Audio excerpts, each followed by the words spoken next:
ఈరోజు జరిగినటువంటి విచారణకి ఫోన్ ట్యాపింగ్ కేసులో విచారణకి హాజరైన కేటీఆర్ వస్త్రధారణ, కేటీఆర్ గారు వేసుకున్నటువంటి ఆ షర్టును చూస్తే మీకు రాజకీయాలలో ఎక్కువగా కీలకంగా వ్యవహరించే వ్యక్తులు ఈ తరహా దుస్తుల్లో కనిపించటం, అంటే ఇలాంటి ఒక స్ట్రైప్స్ షర్టులో కనబడటం అరుదుగా ఉంటుంది.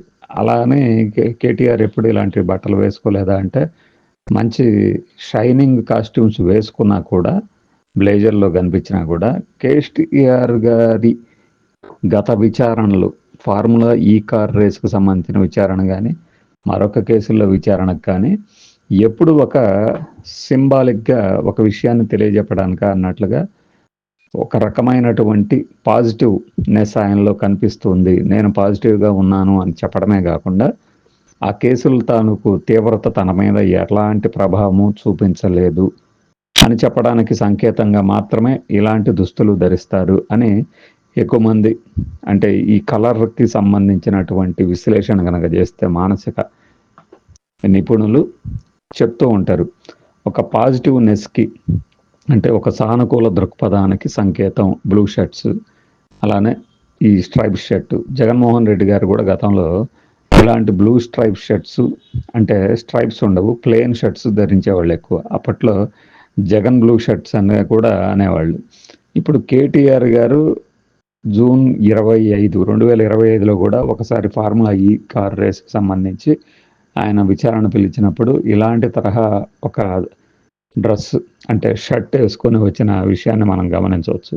ఇప్పుడు కూడా ఈ ఫోన్ ట్యాపింగ్ కేసులో చాలా పెద్ద పెద్ద విషయాలు జరుగుతున్నాయి, డెవలప్మెంట్స్ జరగబోతున్నాయి అని ప్రభుత్వంలోని కొంతమంది విమర్శిస్తూ లేదంటే ఆరోపిస్తున్నప్పుడు, మరి ఒకవైపు సోషల్ మీడియాలో కూడా ఏదో జరగబోతోంది అని హడావిడి క్రియేట్ చేస్తున్న సమయంలో ఆయన తాను ఉల్లాసంగా ఉన్నట్లు, ఉత్సాహంగా, చాలా రిలాక్స్డ్గా ఉన్నట్టు చెప్పడానికి ఒక ఇండైరెక్ట్ సింబాలిక్గా ఈ షర్టును ధరించారు అనేది ఎక్కువ మంది చెప్తారు. కావాలంటే మీరు చాలామందికి సందేహం వచ్చి ఉంటుంది, ఏంటి ఇలా ఉన్నాడు ఇవాళ, చాలా ఒత్తిడిలో ఉంటాడు, ఒక కీలకమైన దశకు చేరింది కేసు విచారణ అని చెప్తున్నప్పుడు ఇలాంటి కాస్ట్యూమ్స్లో ఎలా వెళ్తున్నాడు కేటీఆర్ అని మనసులో కనీసం చూసిన 100 మందిలో 90 మంది అనుకొని ఉంటారు.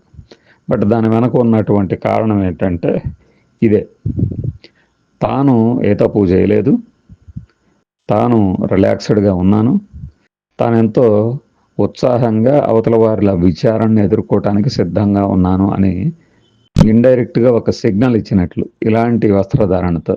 మీకు ఎప్పుడైనా ఒక ఉత్సాహం కలిగే వస్త్రధారణ పండగ వాతావరణంలో కానీ, లేదంటే ఉల్లాసంగా ఉన్నప్పుడు కానీ ఒక పాజిటివ్ లుక్, ఒక పాజిటివ్ ఏమంటారంటే యాటిట్యూడ్కి నిదర్శనంగా ఉంటుంది మనం చేసుకునే వస్త్రధారణ. ఎప్పుడైతే కాస్త డల్గా ఉంటామో, లో లెవెల్గా ఉన్నాము, ఆత్మవిశ్వాసం కాస్త తగ్గింది అనుకున్నప్పుడు మన వస్త్రధారణని అసలు పట్టించుకోము.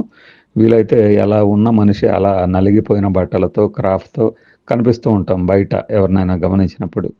బట్ ఇక్కడ ఈ కేసులో కేటీఆర్ గారి విషయంలో చూసినప్పుడు ఈ డ్రెస్ ఖచ్చితంగా అదిరిందనే చెప్పాలి. ఇక కేసు తాలూకు డీటెయిల్స్ కానీ, ఆయన పాత్ర కానీ, ఆయన పాత్ర ఉందా లేదా అనే దానితో సంబంధం లేకుండా పార్టీ శ్రేణులతో పాటు మిగిలిన వాళ్ళకి ఇస్తున్న సంకేతం ఇదే.